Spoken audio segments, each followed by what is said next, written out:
Hey everyone, it's the host of All Across America, Marco Vig, jumping in for a few seconds before the show to thank y'all for listening, to let you know that I want to hear from you. Tell me what you like about the show, and send me your suggestions too. Follow us on Instagram at AllXAmerica, or visit the website, allacrossamerica.net, and you can use our contact page there. If you want to support us, we're on Patreon at patreon.com/allacrossamerica.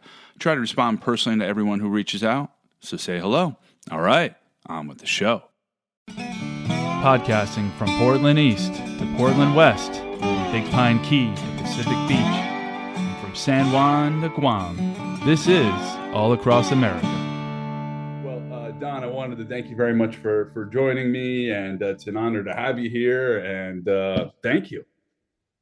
Well, you're very welcome, Mark, and thank you for the opportunity.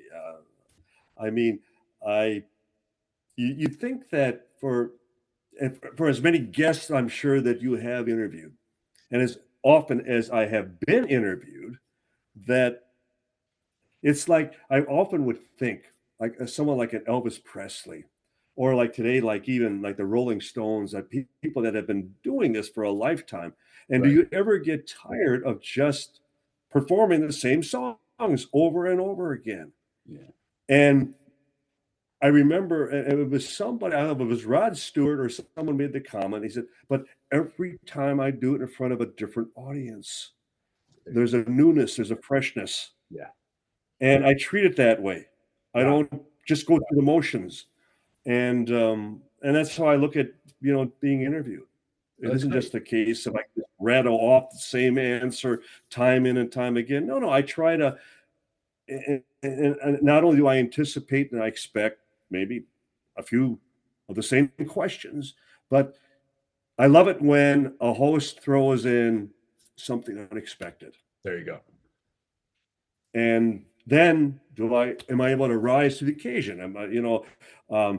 It was like I used to always suggest people that you test people by they ask, how you doing? And they always expect that pat response. I'm fine. Great. Test them by saying, well, I'm dying. And see how often you trick them, and they'll go, oh, that's good. That's great. Because they're really not paying attention. Just I'll try that sometime. I have to find the right person. yeah. Somebody not I'm dying. Aren't we all? Yeah, right.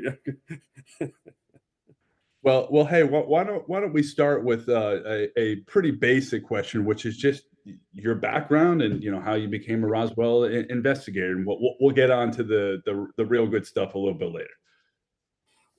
I think obviously the fact that I had worked with the foremost authority on the subject for the last 8 years of his life, and that was Dr. J. Allen Hynek. Wow. Okay. Who was consultant of the Air Force Project Blue Book for almost 20 years, and then he founded the Center for UFO Studies in Chicago.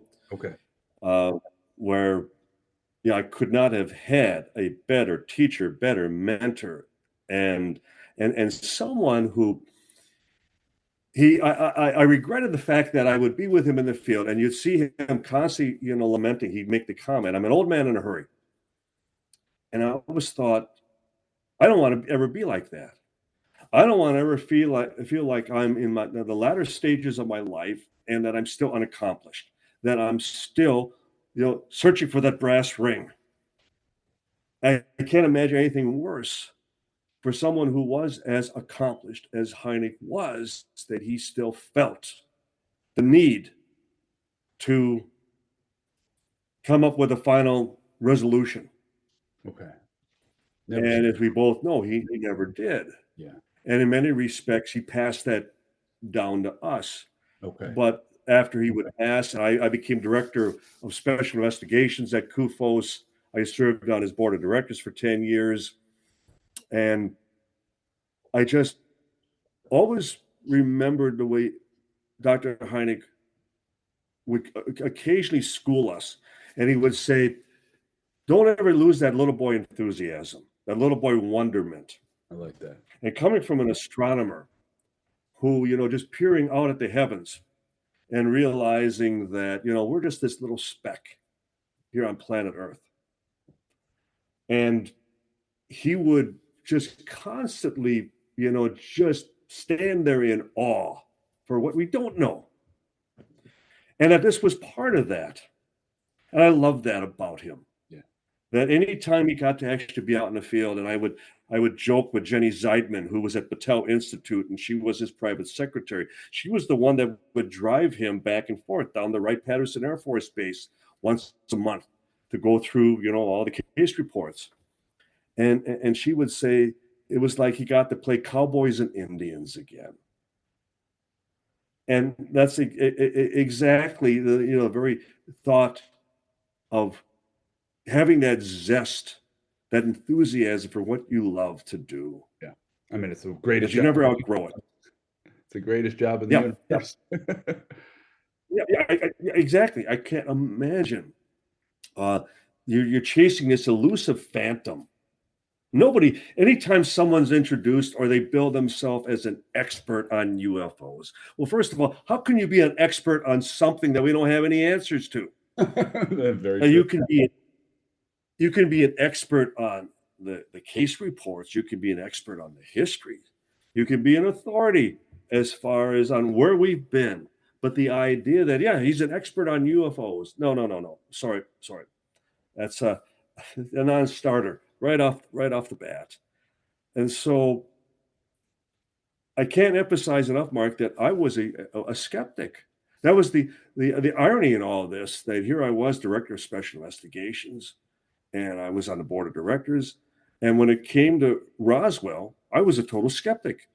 Really? Kevin Randall and I, my partner at the very beginning, we had not read the first book on Roswell Incident by Charles Berlitz and Bill Moore. We rationalized, the idea that how could something that monumental be kept a secret all those years?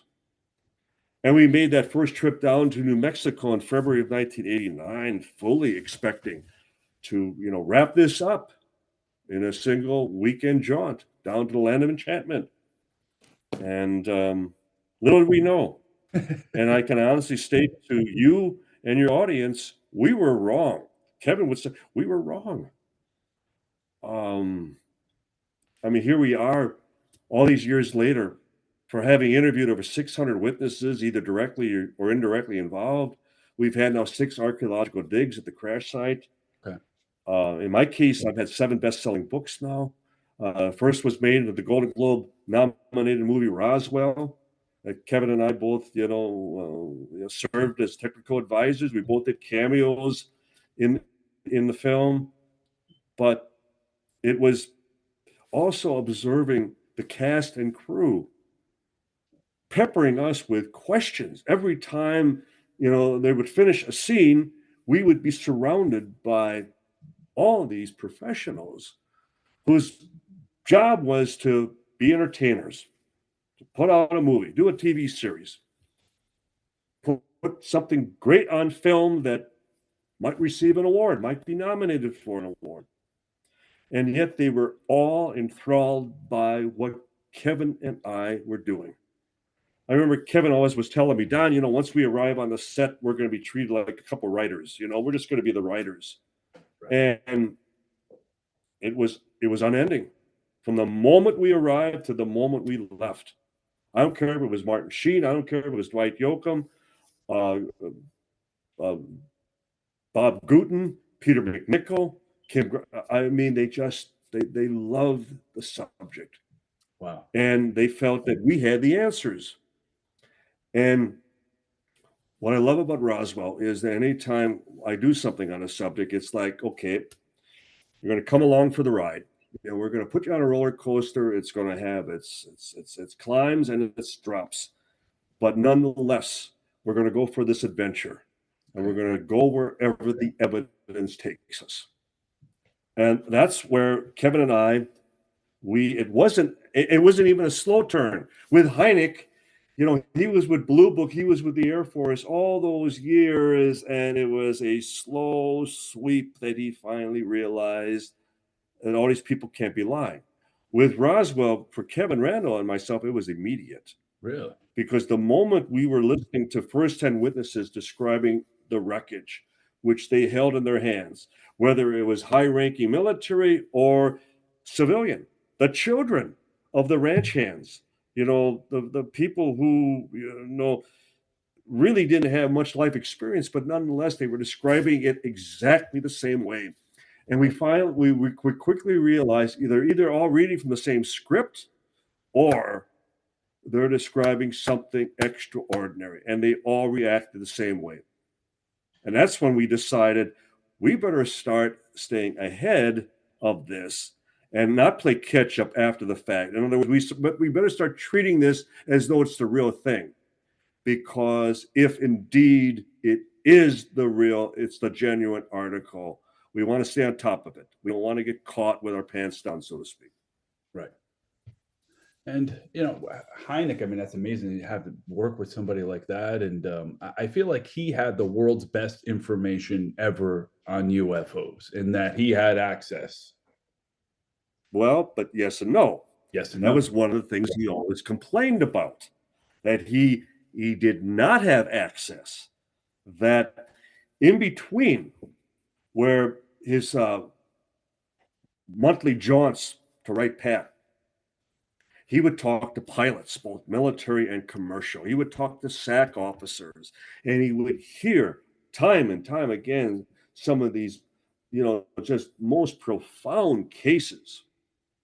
And he'd take it all in. He'd get down to Wright Pat. Where's that case involving, Monstrom, or Edwards, or Pease Air Force Base, or that type of thing, or this pilot, that particular, and they always, we don't know what you're talking about, Dr. Hynek. And he realized early on the hardcore cases, as he would call them, were going upstairs. They were the ones that were going directly to Washington. They were bypassing Blue Book at Wright Pat. And so that was the one thing that he complained about time and time again. When are you going to give me access to the full data? And then he would be questioned, like by Dr. James McDonald, the astrophysicist, who working on the outside, and probably the most famous pro-UFO scientist in the field at that time. And when he confronted Hynek right at Northwestern, at the university, and pounded his fist on Hynek's desk, why do you stay with them when you know that they're just using you? And Hynek's only excuse was, because if they ever decide to take me in, I will then have access to their data. It never happened, unfortunately. Yeah. Even when Hynek was dying, and he was in the recovery room at Moffitt Hospital, Moffitt Clinic in San Francisco, they had just removed the tumor from his brain. And Hynek was tossing and turning. And even then he was going, why can't they tell me? Why can't they tell me even now? They never did. They still didn't tell him.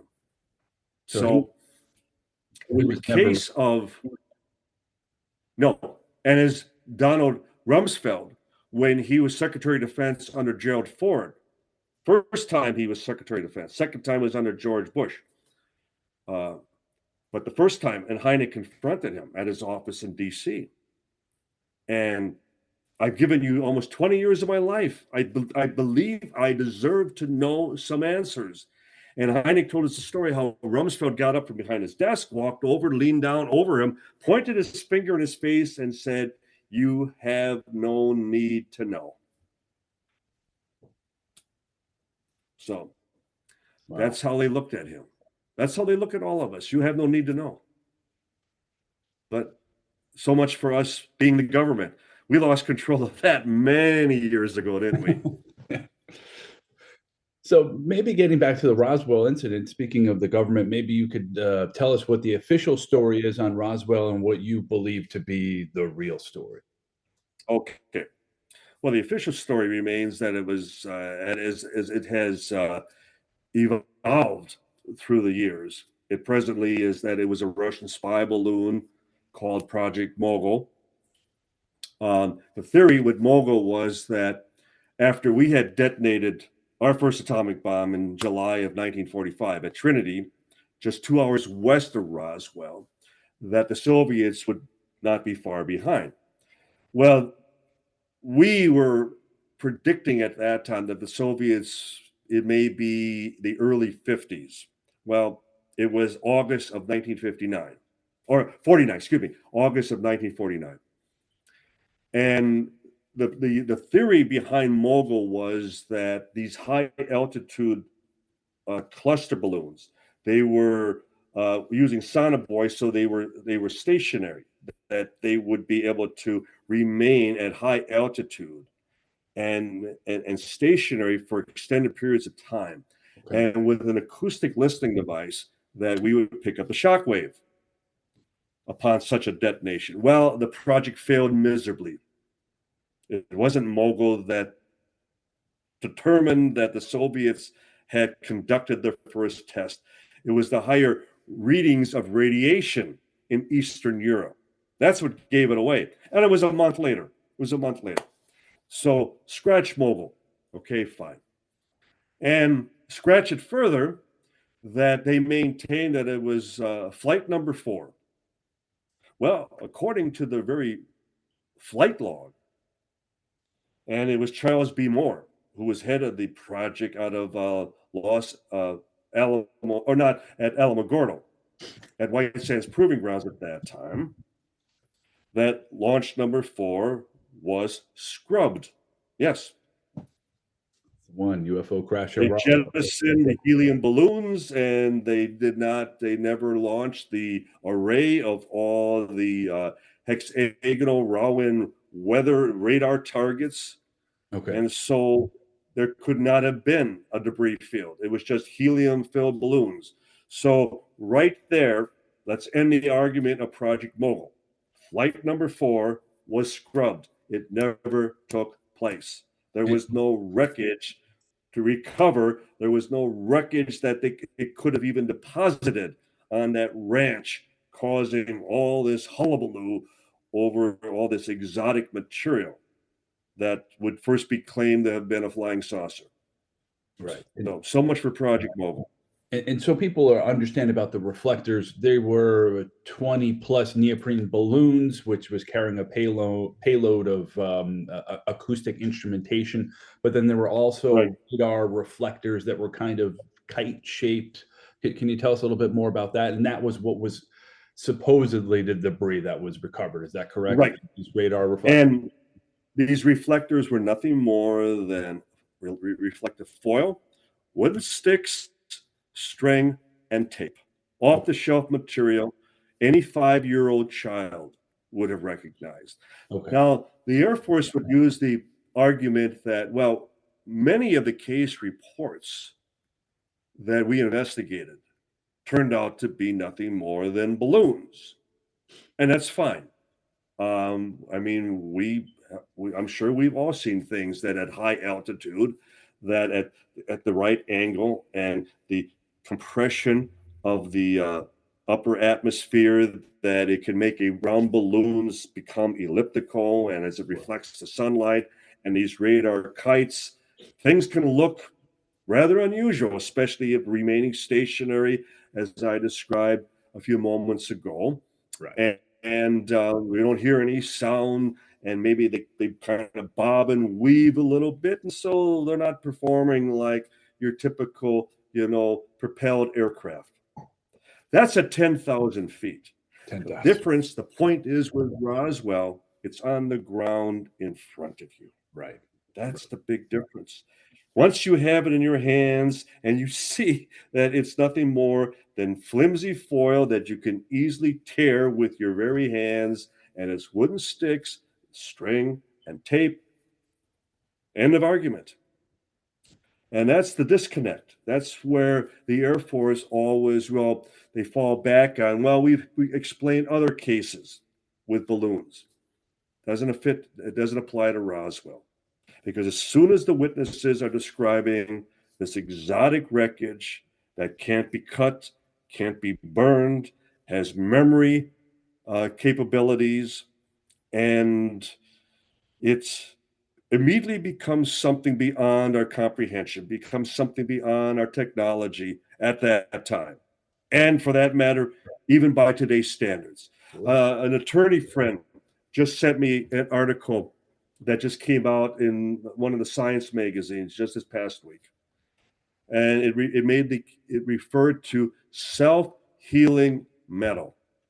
Well, isn't it interesting that even Battelle Institute, just down the road from Wright Field, Columbus, Ohio.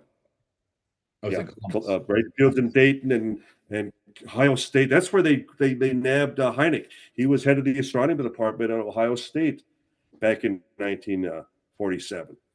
Well, anyway, they used the term in reference to the wreckage from Roswell as self-healing metal. Wow.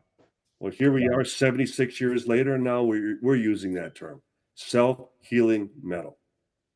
A mogul balloon is not self-healing. A Rowan wind target, which became the second explanation with the press conference at Fort Worth, that same afternoon after they put out the very press release, when the Roswell Army Airfield announced that they had actually captured a flying saucer. And that was the first story. In 5 hours, it evolves into this balloon weather wind target. Again, but the same exact materials. Neoprene rubber cluster balloons and a radar reflector kite. Off the shelf, flimsy, easily identifiable material. What had led up to the very first explanation was the fact that when the ranch foreman, W.W. Brazel, he was the foreman on the J.B. Foster Ranch in Lincoln County. That's in the central high desert of New Mexico.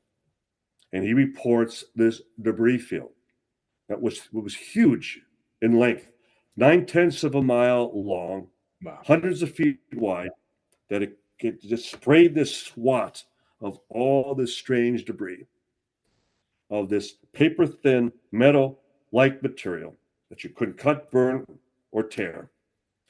Engineers at the base describe how they took a 16-pound sledgehammer. I always tell people, next time you're at a Home Depot, a hardware store, pick up a 16-pound hammer. I got a 20. Pick up a 16-pound hammer. It'll go through your car like tissue paper. And yet the engineers describe that no matter how often or how hard they would strike this wreckage, the hammer wouldn't even scratch it, not even a mark.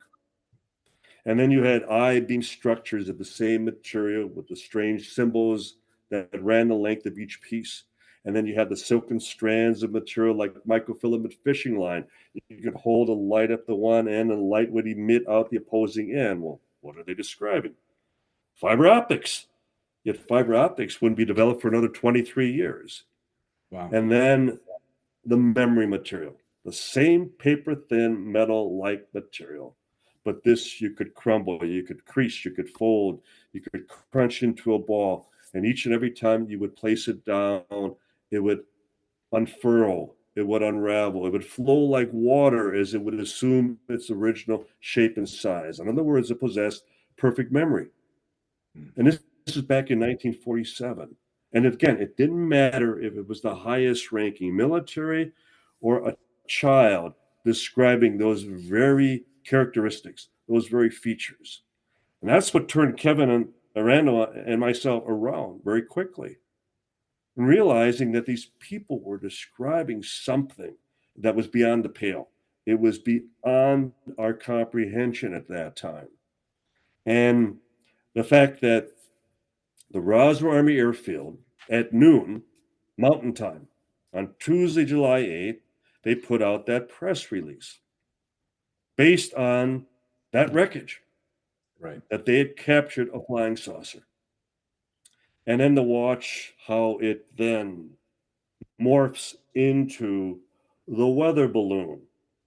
And that General Roger Ramey, who is the commanding officer of the 8th Air Force, which commanded the 509th Bomb Wing, the first atomic bomb squadron in the world.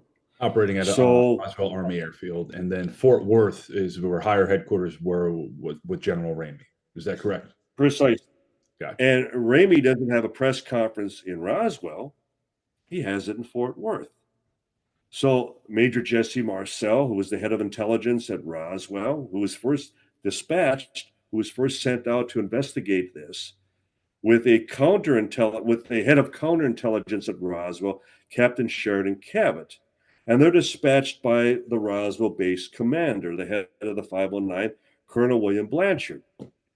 And then when they return back with 2 loaded vehicles of the wreckage, that first thing Tuesday morning, July 8th, then at noon, Roswell puts out that press release. So General Ramey wants to have a press conference, not at Roswell, but in Fort Worth. So Major Marcel was ordered onto a B-29 bomber called Dave's Dream. They loaded up some of the wreckage up into the cockpit, but unbeknownst to Marcel, they also loaded up packages of this weather balloon device. That was even described to us by Sergeant Robert Porter, who was with the 715th Bomb Wing. And if you look at the pictures of the press conference in General Ramey's office, and Porter described how they were wrapped up in plain brown wrapping paper. Okay. Well, in the pictures in General Ramey's office, you see the brown paper underneath the wreckage. In fact, in one of the pictures, you see next to the heat register, one of the unwrapped packages, as Porter described them, one was triangular in shape, about 2.5 to 3 feet in diameter. That's the kite. You see by the angle of the kite in the pictures. And then Porter describes there were 3 more about the size of a shoebox, also wrapped in that same brown paper, also loaded into the bomb bay. In the press conference, the pictures, one of them unwrapped is still next to the heat register in General Ramey's office. So just as Porter described them. And so Major Marcel is ordered by General Ramey to pose for 2 of the pictures. They were taken by James Bond Johnson of the Fort Worth Star-Telegram. Now, this is a press conference. There's a hallway of reporters waiting to see the newly arrived pictures of the flying saucer. Well, Ramey only allows 1 reporter into the room. Press conference, okay? And that's James Bond Johnson, Fort Worth Star-Telegram. And he's allowed to take 2 of the shots with Major Marcel. And then Marcel is ordered not to say a word to any of the other reporters. He's kept overnight, not allowed to fly back to Roswell till the next evening. End of story.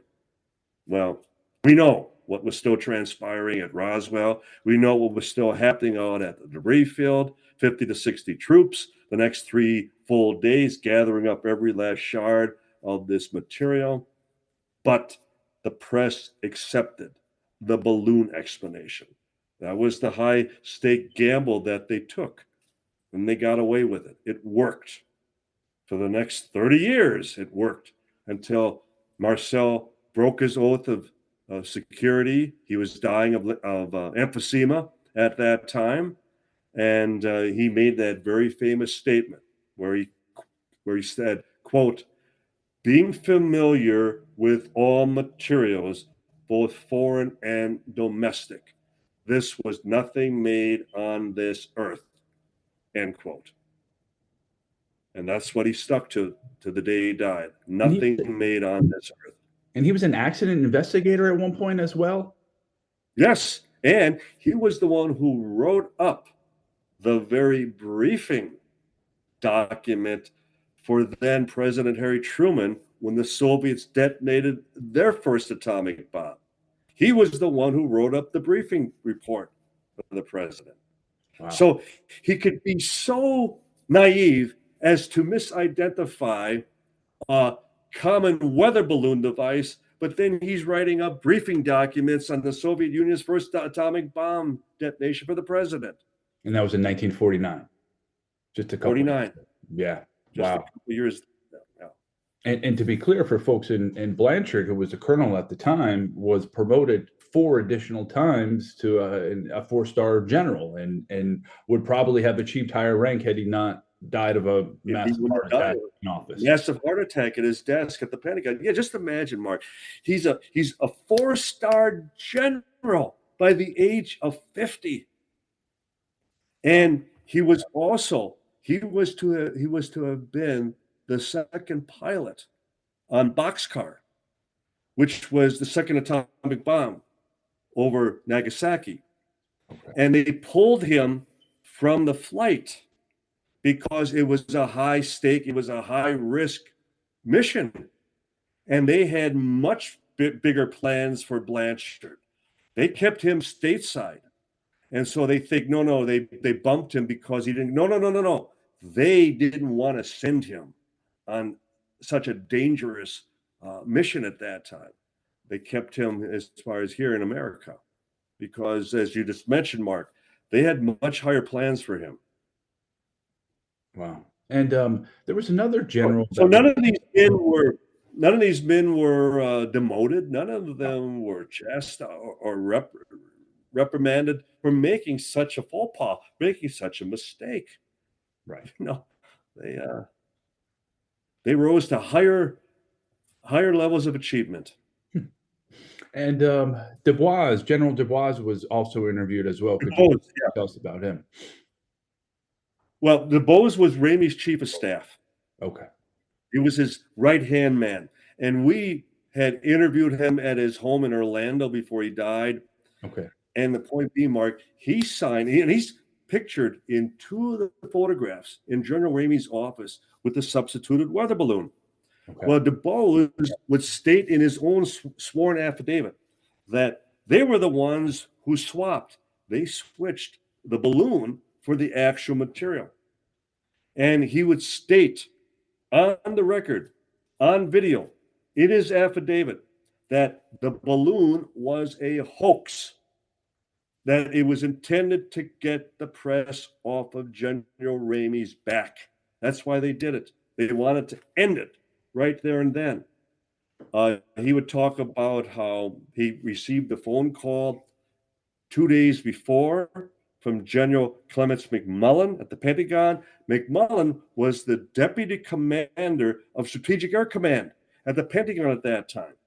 And McMullen ordering him to have Blanchard have some of the material flown through Fort Worth and then immediately flown to Washington. The point being, Washington already has wreckage in hand by late Sunday evening, July 6th. The press release claiming they kept flying saucer didn't go out till Tuesday, July 8th. Wow. So much for this being a knee-jerk reaction that they overreacted. No. Washington already had wreckage in hand 2 days before.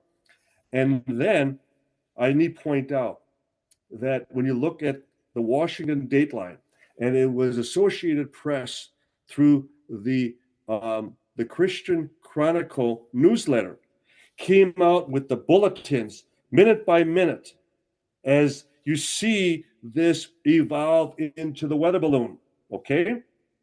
The point being that Washington was originally exchanging. They were also putting out the flying saucer bulletins. They weren't denouncing it. They weren't refuting it. They were going along with it because that was the master plan, that it was going to be the building up of the straw man. First, they were going to build it up, and then they were going to tear it down. We just can't deny that something happened. We can't deny that something crashed. And so to see this all transpire, and it was truly, genius the way they concocted all this, but they had a full day and a half to come up with it. It wasn't where they just overreacted. No. Washington, again, is on top of it already at the end of Sunday, July 6th. a day and a half before they put out the press release. Dana. Documented fact. Documented fact. And so you're saying that it was trumped up to be even more than it was, so it could be basically shot down hours later. Yes, and you have to also consider, and I think the main reason for that, Mark, was that when Brazel, the ranch foreman, he didn't report this to the military. He first went to the courthouse. He reported this to the sheriff, and it's Sheriff George Wilcox who then would notify the brass at the base. Right. But in the meantime, it was Frank Joyce at radio station KGFL who just happened to place his daily call to the sheriff, getting some late breaking stories for his next newscast. And the sheriff says to him, I think there's somebody here you'd like to talk to. And he gets the whole rundown from Brazel. And according to Joyce, Brazel also starts talking about the horrendous smell, the stench at another location. And Joyce is pressing him, what are you talking about? It's just horrible. It's horrible. The smell. Are you suggesting that there were bodies recovered? And Brazel continues, you wouldn't believe it. The stench was just horrible. And then Joyce suggests, well, they're launching those rockets over at White Sands. Maybe they've put a dog. Maybe they put a monkey up in the nose cone. And according to Joyce, Brazel fires back. They weren't any damn monkeys. They weren't human. And so the story had gotten out that there was more than just wreckage here. And I think that's another reason that they shifted all the attention over to Fort Worth.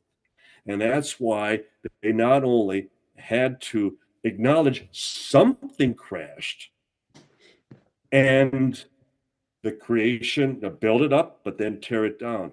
But it would also then be the reason that later they abducted Brazel, that they kept him out at the base for 5 full days because he had seen too much.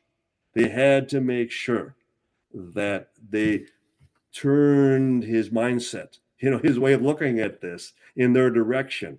And so we have to look at it from all these different perspectives, what was all transpiring, and then what would happen after the balloon story comes out. That's when things truly go into high gear.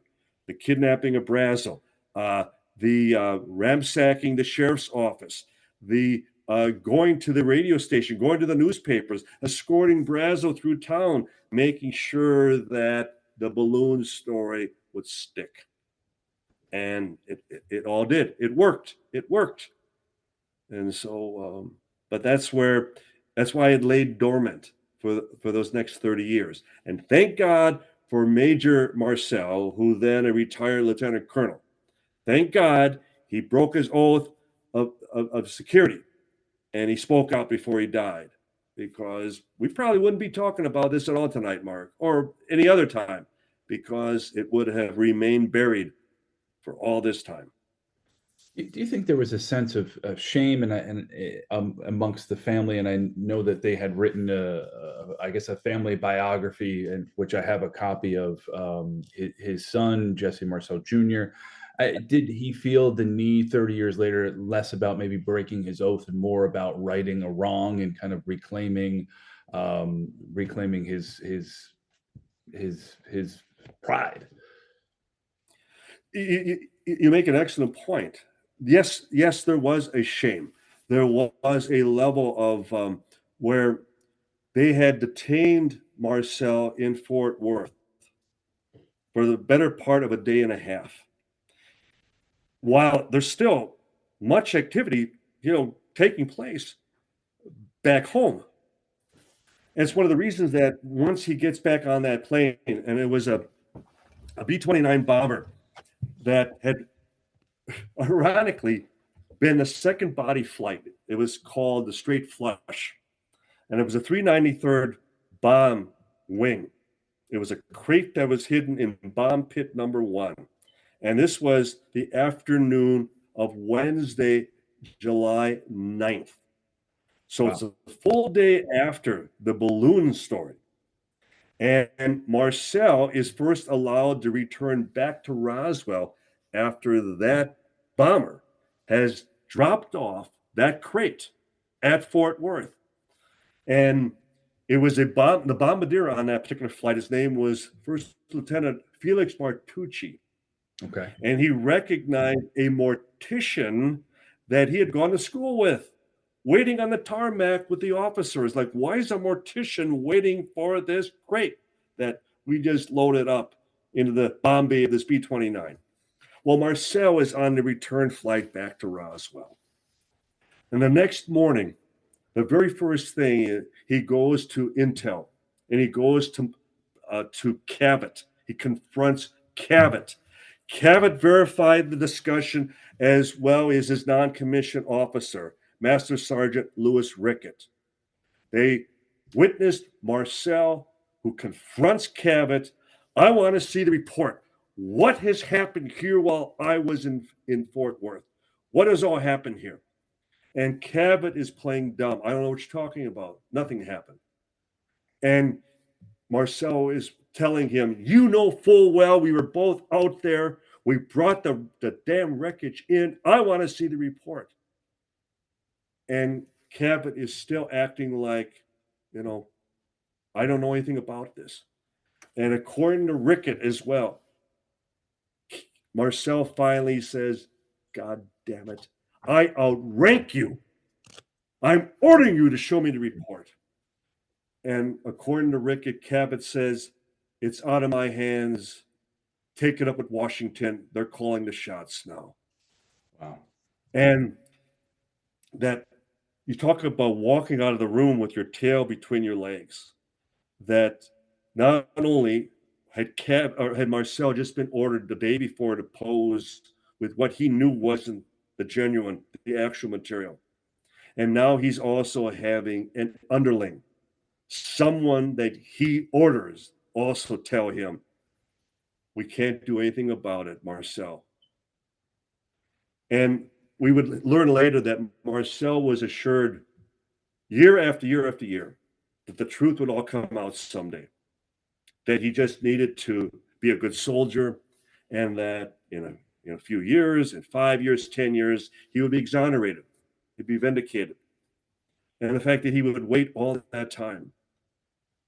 And, about 25 years after the incident, he's probably starting to have a little doubt.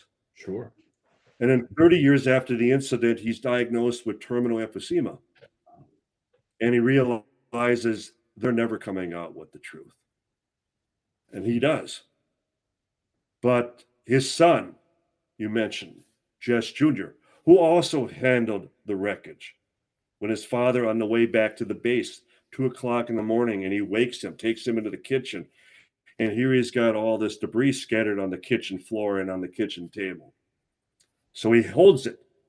He's able to look at it, examine it. And the fact that his son goes on to become a doctor. He's an ear, nose, and throat surgeon. And he's also a full bird colonel of the Air National Guard. And that the two of them, the fact that they would stand together, stating that what we held in our very hands was not made on this earth. And Jess Jr. would talk about, my dad died a very bitter man. The fact that he was part of the military that had won World War II. They were part of the military that were national heroes. And that he would then have it snatched away from him as it was. And he was the fall guy. He was the one who was laughed at and thought, for all those years that he couldn't identify a common balloon and that he overreacted and called it a fly. As we often have said, Mark, first and only time in history that a common weather balloon was misidentified as a flying saucer. Right. And even Mac Brazel had said that he had recovered weather balloons in the past, and he knew what they looked like, and this was not the same. It's interesting you point that out, that the very first time that Kevin and I were at the very ranch, and we were at the ranch house. Now, mind you, the ranch house is 10 miles from the location of the debris field. These are huge ranches. This particular ranch is presently 85,000 acres. Wow. 85,000 acres. Well, anyway, there was a water tank that was still full of water, but you could see chunks of rubber and foil, floating on the top, and some of it hanging over the sides. And we asked the foreman at that time, his name was Jeff Wells, what is this for? And he said, oh, this is where every time we've recovered weather balloons, this is where we deposit them. We just dump them in this tank. So I said, so in other words, for all these decades, every time you've recovered balloon devices on the ranch, this is where they get deposited? And he says, yeah. We return as far as the instrument package. It typically will state, return to such and such university or to the military, because there was always a reward being offered, like $5, $10 for the instrument box, the instrument package. But the balloons, they would say, just keep them. They're nothing to us. So, as you said, Mark, they were no strangers to recovering these balloon devices. So they were actually quite familiar with these balloons, and it was nothing to get excited about. And so what do you think happened? How have you pieced together the story? And you had mentioned the debris field, and it was almost like the idea that the flying saucer skipped like a stone on water and left a debris field, and then went back up into the air and eventually crashed for good someplace miles away. Is that right? And I know that some have referred to it, and to me, they referred to it mistakenly as a skip site. But even Marcel, when they first arrived on the scene, they immediately, based on their own crash experience, concluded that this was a mid-air explosion. The fact that the debris was scattered for almost 9/10 of a mile, that it had rained down. And so mid-air explosion, and that it was either the capsule, a pod, the cockpit, what have you, that's what was propelled then, that still went on for miles before impacting much closer to Roswell. Okay. So you have a debris field, you have a secondary body site 2.5 miles southeast of the debris field, bodies that had either been sucked out by the explosion, the decompression. We don't know. But those are the bodies that Brazel would have located with his son Vernon, okay, with the son of the nearest neighbors, Floyd and Loretta Proctor, and that was Timothy D. Proctor. There was another ranch hand's son by the name of Sidney Jack Wright, who was also at that location. He confirmed that to us firsthand. And there was a young girl, last name of Eddington, who most of the Eddington family had died off, rather strangely, but we believe we spoke to her before she passed away. And the others pointed to her for having been involved. And then the final impact site with this pod, egg-shaped, about the size of a Volkswagen Beetle.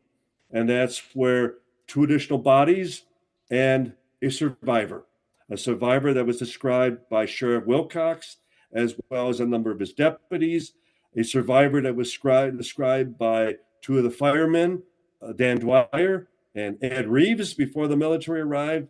And then you have multiple military personnel, either at the hangar or at the very base hospital, who described a survivor.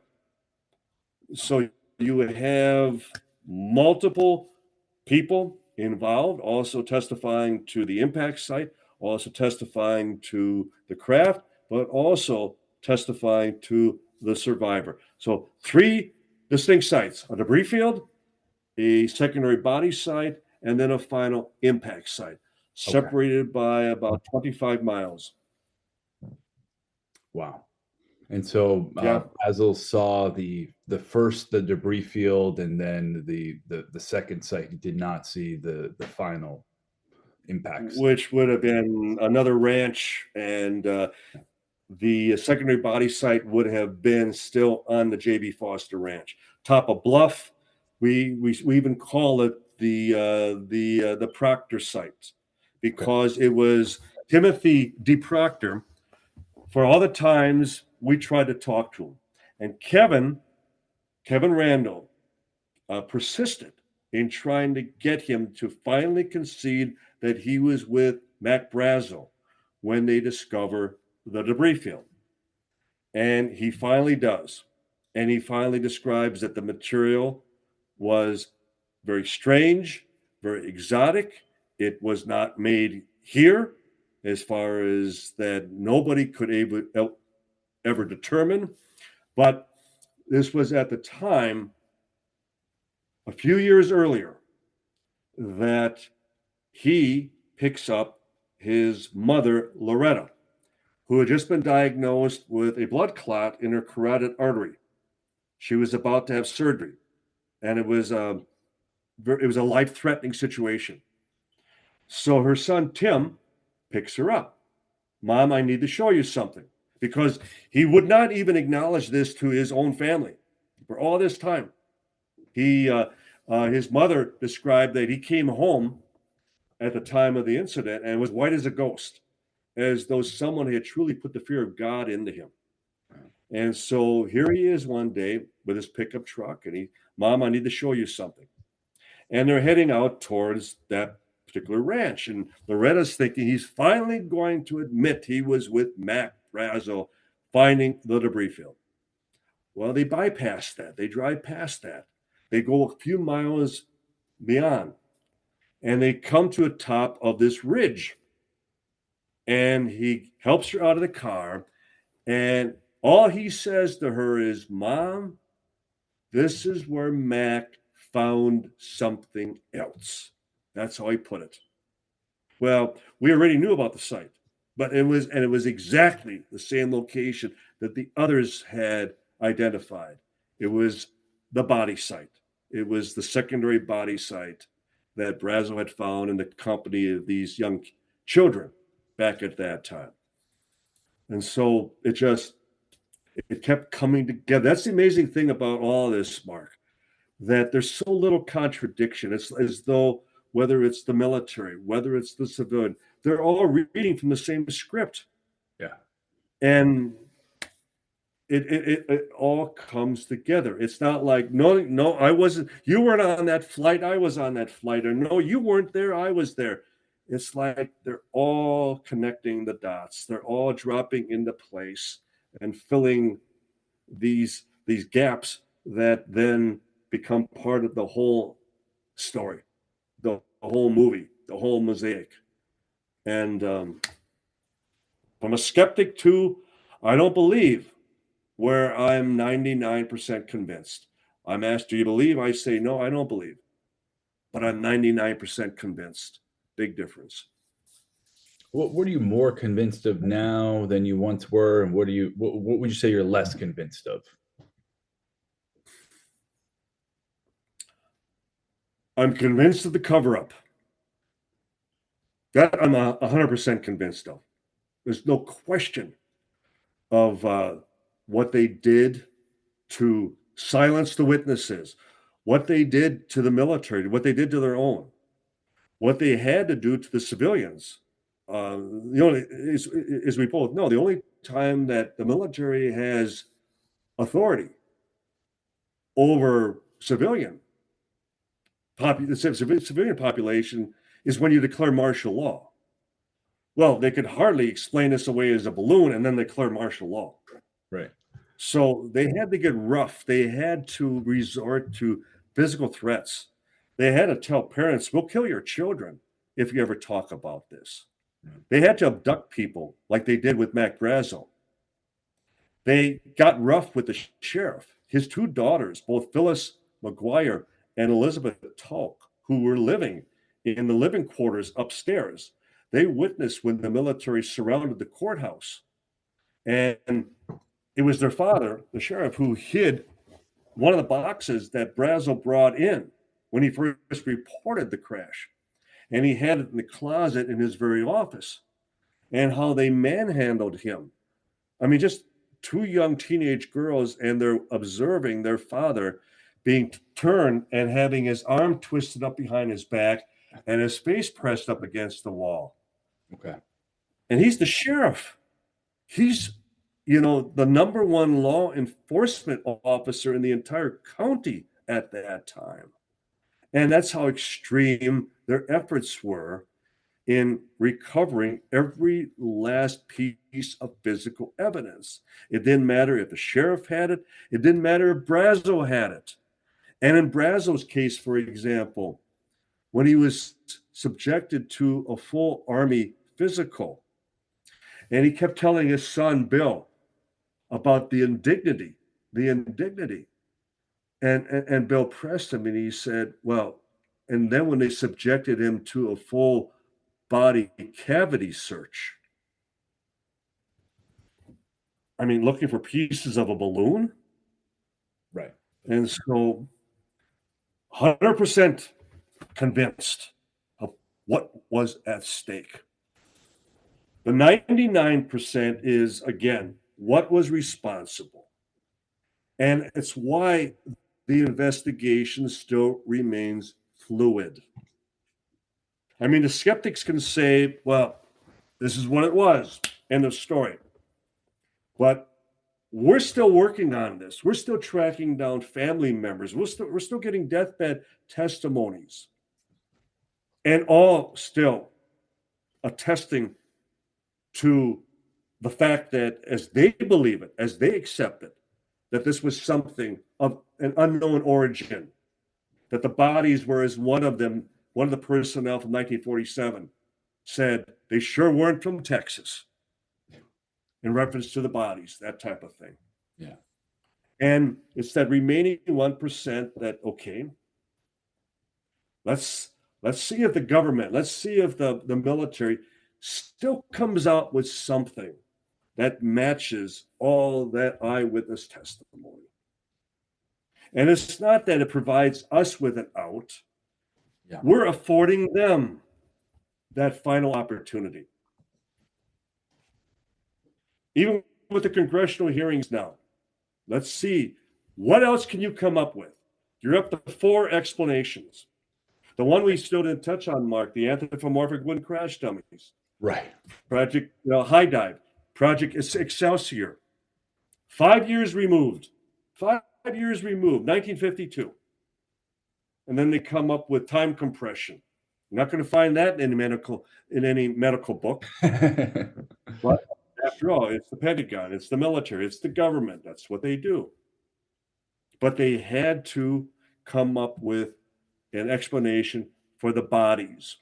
And we immediately, we said, we are happy that the government is acknowledging some semblance of bodies recovered. Just imagine that. They're acknowledging that our witnesses describing bodies saw bodies. Yeah, saw something that did not look human. And the best they could come up with were wooden crash dummies, 6 foot tall, plastic and wood and metal hinged. And they were wearing jumpsuits and harnesses, and they had parachutes. Right. And they would strike the ground, and they would break up, a limb here, a leg here, an arm there. None of our witnesses described that. Got that. The Roswell report, case closed. It is one of the strangest government documents ever produced. It's got to be up there. It is. And what's interesting is the very person. I mean, he started out as a captain, and then when he did the Roswell case closed, his report case closed, was Major James McAndrew. Right. And McAndrew was incessantly calling up Dr./Colonel Jesse Marcel Jr., trying to get him to concede that what he saw in the kitchen that night was nothing more than a weather balloon, parts of a weather balloon.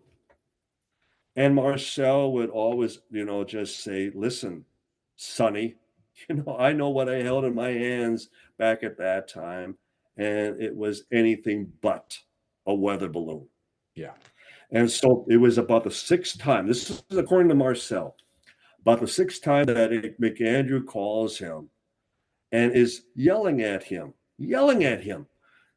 What's it going to get for you to finally concede that what you saw was tape, shrunken tape from the desert heat with flowers painted from one end to the other? What's it going to take you for you to finally accept that?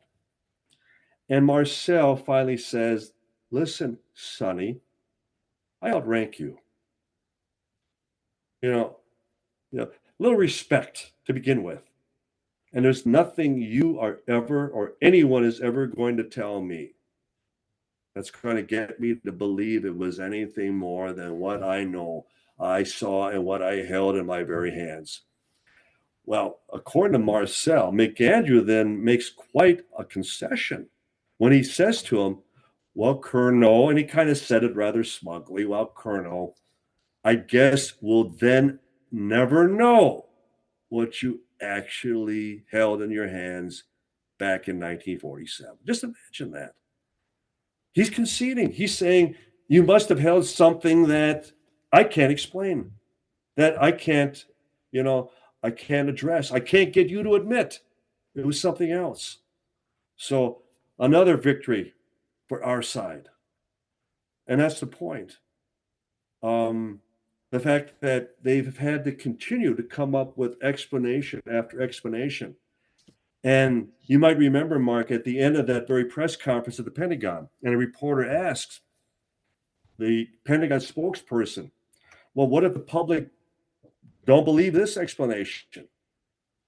What's your fallback? What's your explanation then? And then the spokesperson says, well, then I guess we'll have to come up with another explanation. Okay.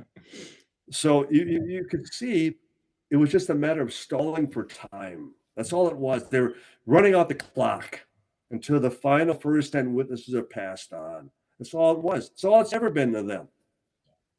And here we are. Just imagine, with the prospect of congressional hearings and whistleblowers, and just imagine if we'd have a dozen of our first-hand Roswell witnesses still alive. Right. But how convenient. They're all gone.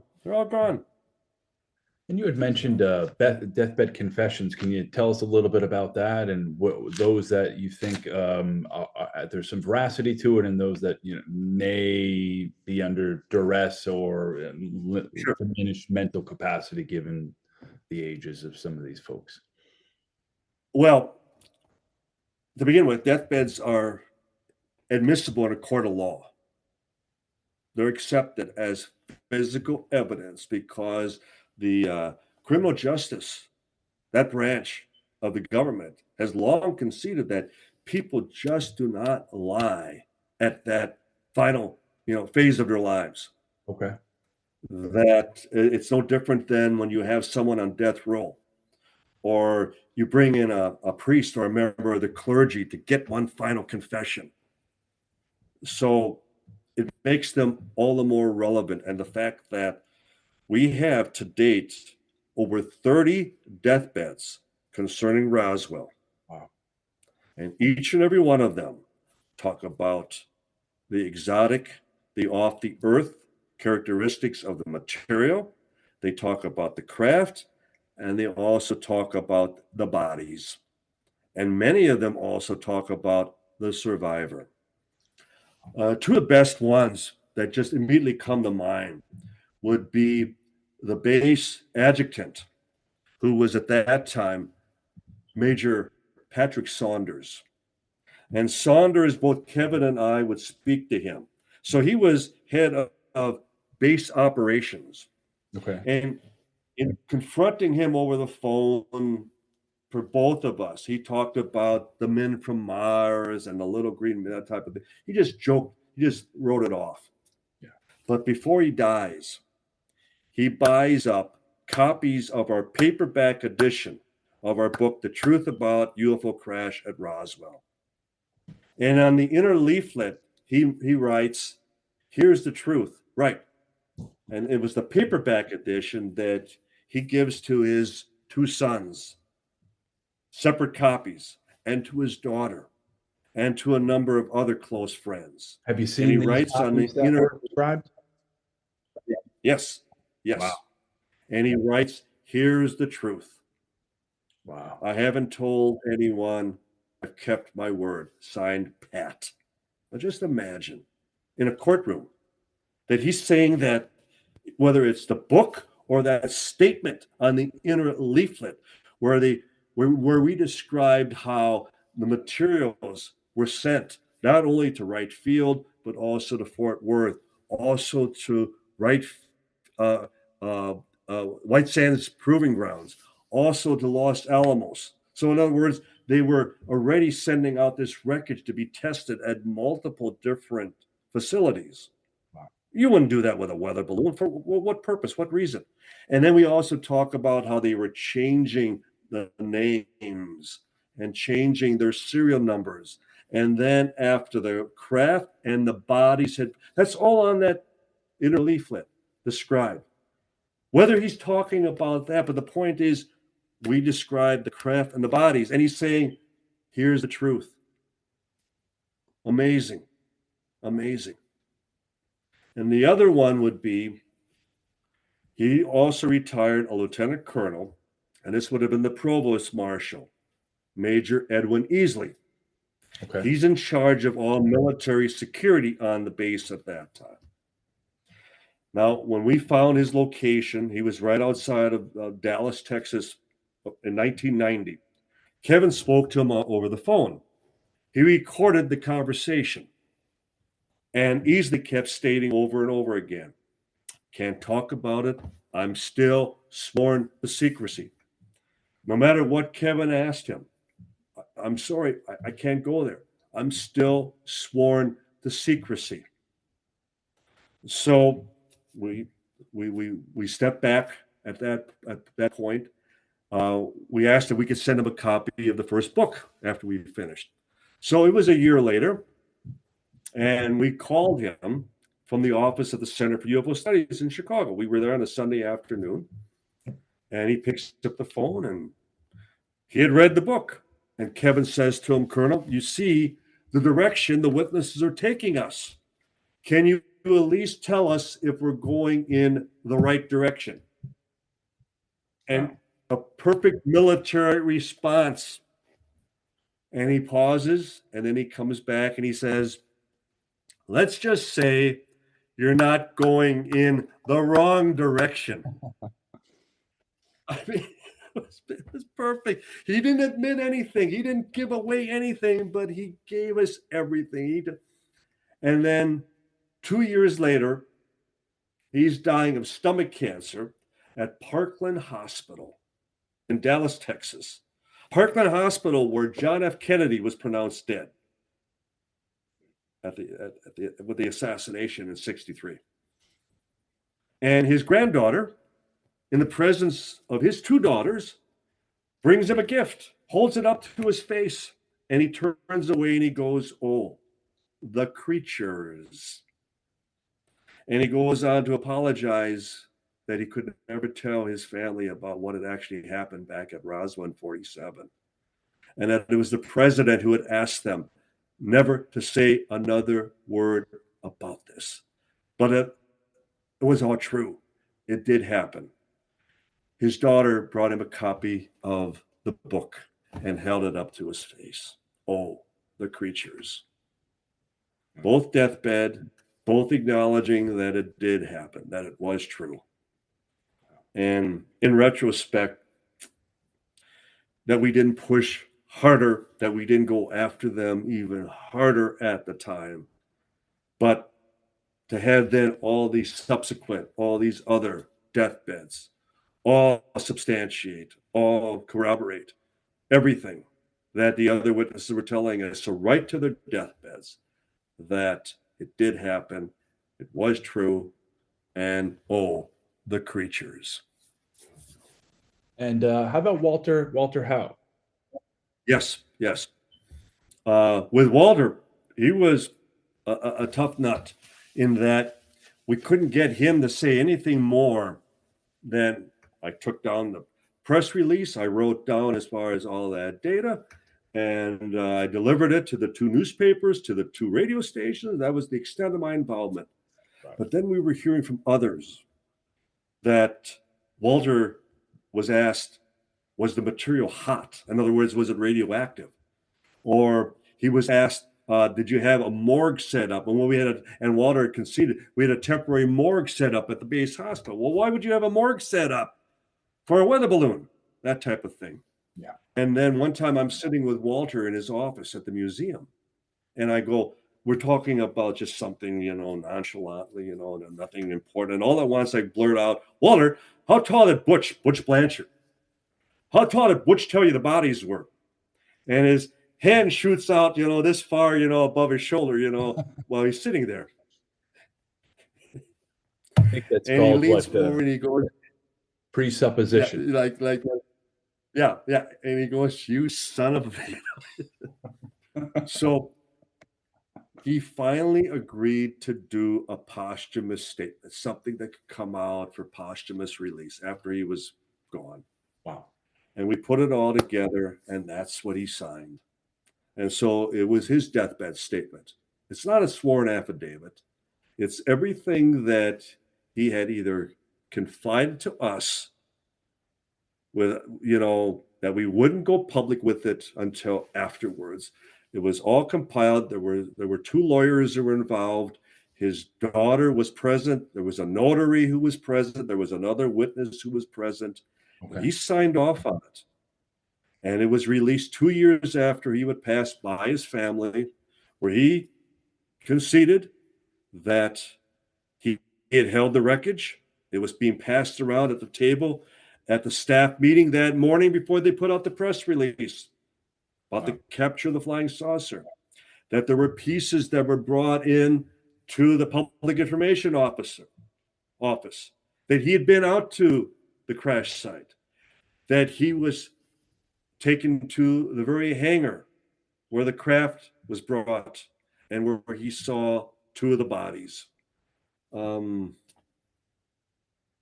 Again, a wonderful final statement conceding what Saunders, what Easley, and what all the others would also admit, that this was a craft of unknown origin.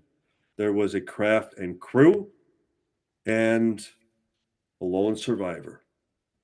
Wow. So again, we would, as we've had judges and we've had lawyers tell us, we would win this hands down in a court of law. Right. And how about the second crash site, the so-called Plains of San Augustine crash? No. What are your thoughts on that? No. It became part of the noise, part of the smoke screen that I think the military used. There were supposedly balloon crashes all around Roswell at that time. They were putting on balloon demonstrations for weeks thereafter. But again, always with the caveat. Well, you see how it looks up at that altitude. You see how people could misidentify. That's that they were putting on these public demonstrations. What happened out on the plains, and we're convinced that it became part of the urban legend at that time. There was a plane crash, a transport plane in 1945.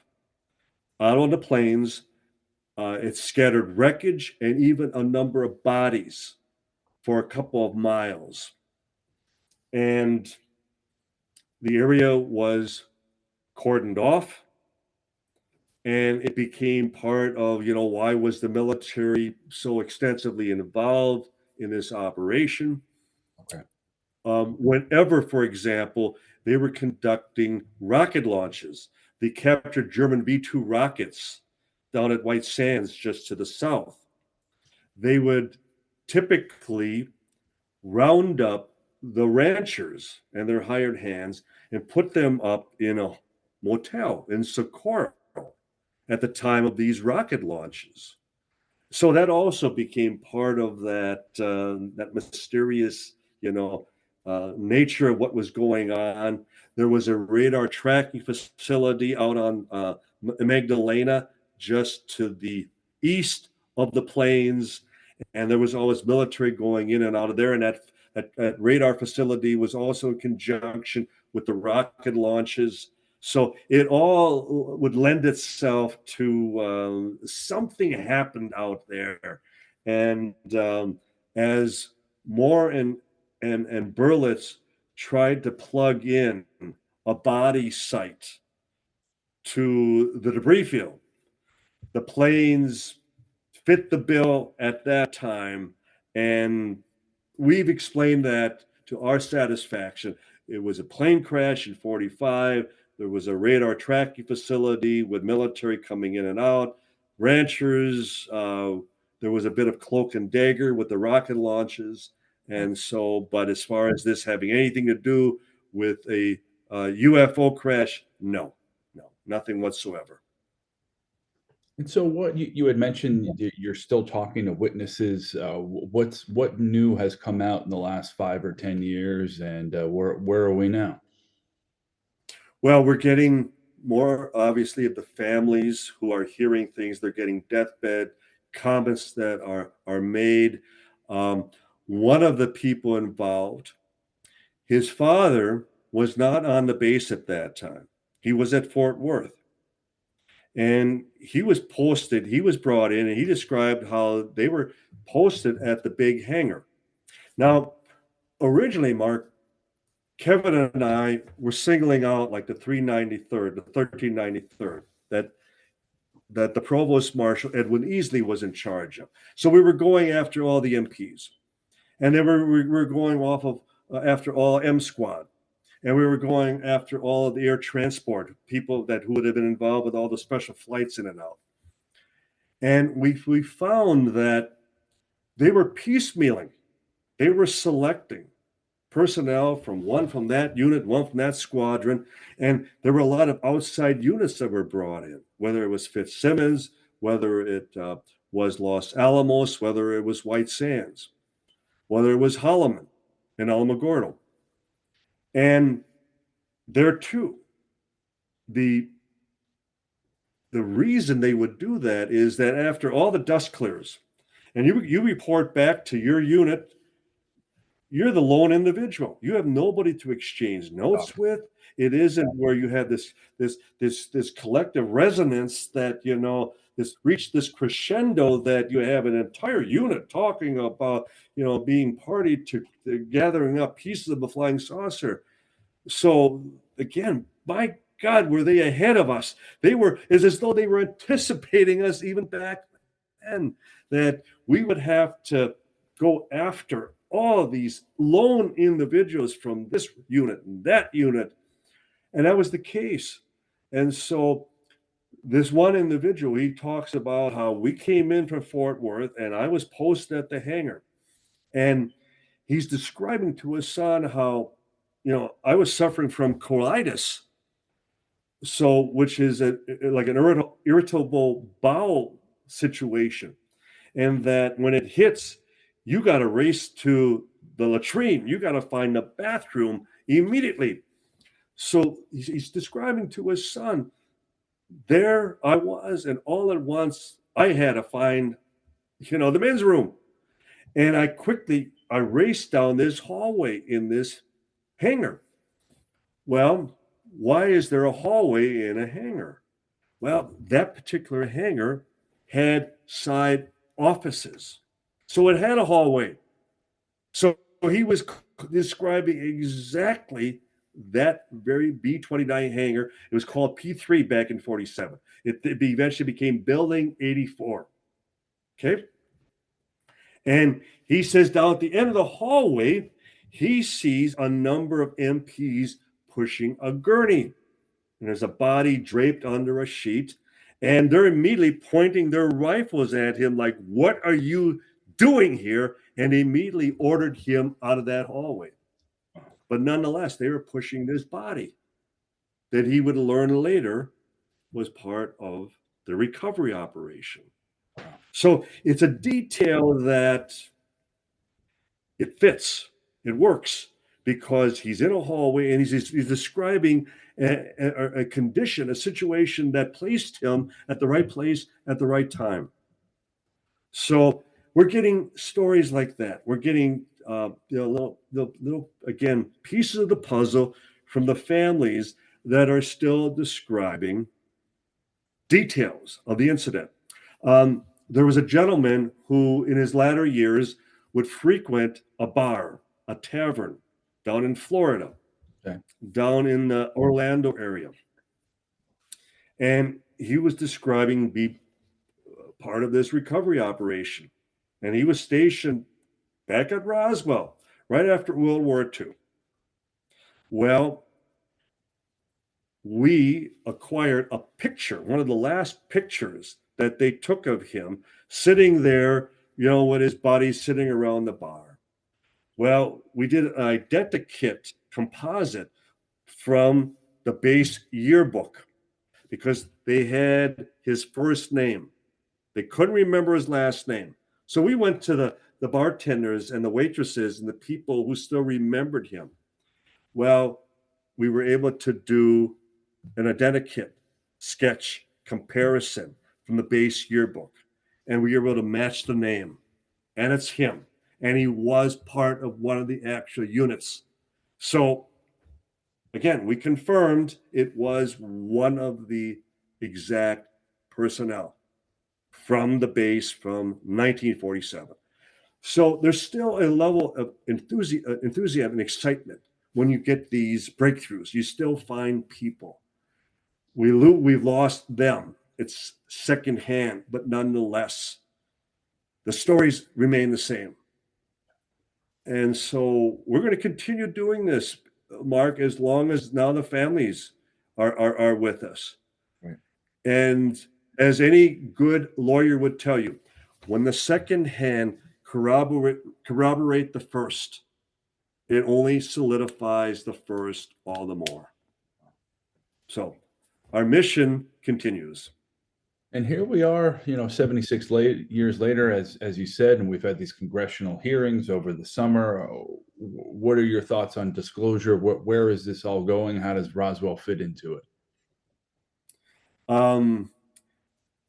It's News Nation, which has become, the repository. They're doing all the pro UFO storylines in conjunction with the hearings now.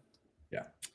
And they had me on one particular evening, and I was right outside the very hangar where the bodies and the wreckage had all transited through back in 47. So nobody's talking about Roswell. And we have been in contact with Senator Tim Burchett's office, also Glenn Grothman, who's also on the committee, that if you guys want to make this easy, we can steer you. We can tell you who you need to subpoena, who you need to grant immunity for potential whistleblowing, because we can tell you where we believe the bodies are today. We can tell you where the wreckage is today. It's all within the private sector because we have had firsthand witnesses at Boeing, at Lockheed, at Battelle, at Los Alamos, at Rand, at former Hughes Aircraft, and on and on and on. So let us help you get to the bottom of this. They don't want to talk about Roswell. If you remember originally, even with the hearings, they were only going back to 2004. Right. It's because we kept pushing that you need to go back to 2000. You need to go back to 1947 because the airspace was virgin back then. We weren't talking drones. We weren't talking about, even jet and rocket propulsion was in its infancy back then. So we need to, go back to when this all began. So I mentioned News Nation. So they came out with a hit piece, and they were advocating Project Mogul. And it's like, why are you doing this? You have been, leading the charge that we need to, as far as, really have a full-scale congressional hearing on the subject and grant immunity to all these potential, and you do a hatchet job on Roswell again. So I contact the station, and it's like, you need to provide me with a response. And their answer was, well, we've moved on. We're beyond that already. So it's like, okay, who had you do this? Why did you do this? And they won't give me an answer. So I'm dismayed. I'm disheartened. But it's not as though I ever had much stake in the hearings providing any disclosure. I feel that at the very least, it would be with a small d. Okay. But at the most, it's going to be a continuation on the theme that the Pentagon is too entrenched in the cover-up. There would be too much culpability in acknowledging that they were threatening civilians all the way back to 1947 over a weather balloon. And I feel that it would be so damaging to the reputation of the Department of Defense that they would just as soon lay low, let their underlings just set up some diversionary tactics. And you have the David Grushes, who are not whistleblowers.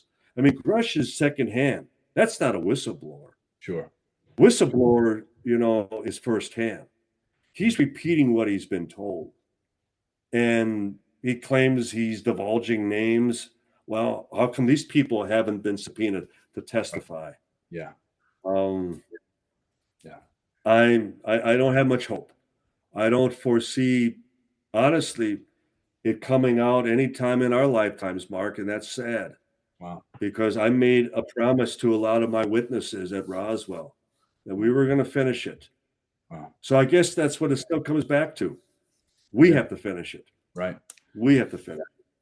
And so you don't hold the same philosophy that Hynek did, that he would somehow be shown the light before he passed. Well, and as we discussed earlier, they didn't with him, and I don't foresee they're doing it with us either. Yeah. So, well, I just don't want to be an old man in a hurry, as he would say. Yeah, exactly. And I don't want to trust the powers that be that with the right amount of pressure that they're going to come clean. I still believe it's incumbent on us. Okay. And there's nothing wrong with that, because I'll be quite honest with you. Even if they should come out with what they would claim to be the truth, I still doubt it. They've been deceiving us for 76 years. Why believe them now? True. Why change now? Well, Don, it's been a pleasure, and thank you for joining us. Could you tell folks how they can find out more about you and what you're working on right now? Well, first of all, Mark, I want to apologize because there was a lot more we could have covered, and I hope that affords us an opportunity to do a part 2 at some point in the future. Absolutely, would love to. And I would love to as well. But our website was hacked. Oh, no. It's become a Chinese gambling site. Get out of here. Yeah. You can go to Roswell Investigator, and that's what it presently is. But I'm on Facebook at Donald Raymond Schmitt, and I post nothing but UFO information, and I respond to everybody and anybody who has any questions or any information. We also have our museum down in Roswell, the International UFO Museum and Research Center, where I am the lead investigator. And we have our website there, and we invite everybody to come and check us out firsthand. And certainly the books are available, Amazon and Barnes and Noble. And so, as I've emphasized for the last hour and a half, we're still on the case. We still intend to get every last possible witness, albeit second, third hand, but the chase continues, and maybe we can still shake a few things loose, and maybe we'll still get the attention of Washington, and they'll tell everybody after the fact, we knew it was all true. We just were waiting for you to show us the light at the end of the tunnel. Right, Well, right. we're willing to still do that. Well, thank you, Don, and let's do it again for sure. I look forward to it, Mark. I enjoyed it very much. Thank you.